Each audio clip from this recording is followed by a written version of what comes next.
राजस्थान और हरियाणा की सरकार अरावली के आसपास माइनिंग की इजाजत दे रही थी,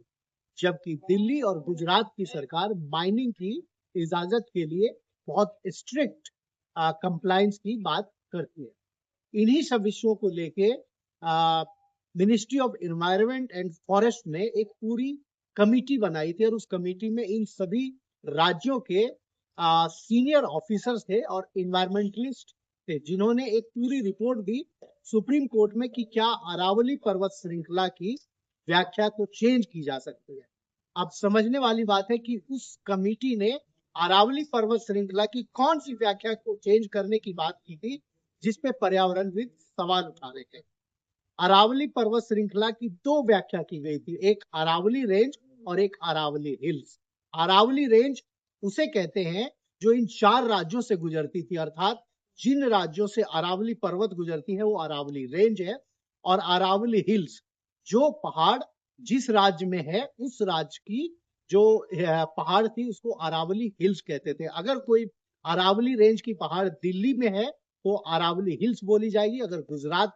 में है तो वो अरावली हिल्स बोली जाएगी, अगर राजस्थान और हरियाणा में है तो उसे अरावली हिल्स बोली जाएगी। अगर 100 मीटर से अधिक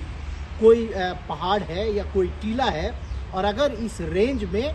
नहीं आती है तो उसे माइनिंग की इजाजत नहीं दी जाएगी। समझने वाली बात है कि 100 मीटर की और 500 मीटर की डेफिनेशन क्या है। जो 100 मीटर की डेफिनेशन दी गई थी उसमें यह थी कि कहीं भी इस पूरे रेंज में अगर 100 मीटर की ऊंचाई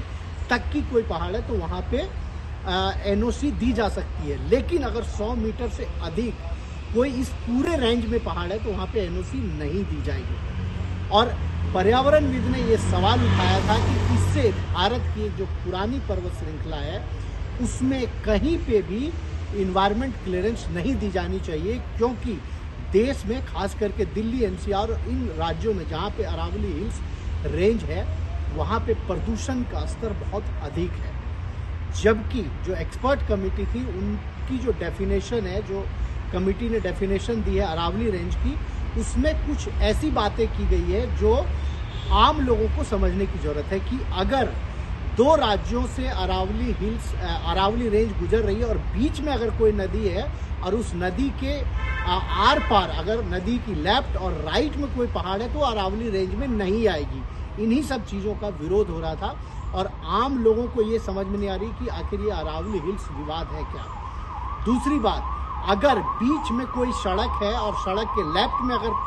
अरावली हिल्स है और राइट में अरावली हिल्स है तो अरावली रेंज में नहीं आएगी, लेकिन पर्यावरणविद का कहना है कि नहीं, वो अरावली रेंज ही होगी। बीच में अगर बाइफर्केट करती है कोई डिमार्केशन की वजह से, चाहे वो रोड हो, चाहे नदी हो, चाहे किसी अन्य कारण से, वो अरावली रेंज से बाहर नहीं की जा सकती है। इन्हीं तर्क के आधार पर सुप्रीम कोर्ट ने अपने ही एक निर्णय जो नवंबर-दिसंबर के महीने में 2025 में दी थी उसको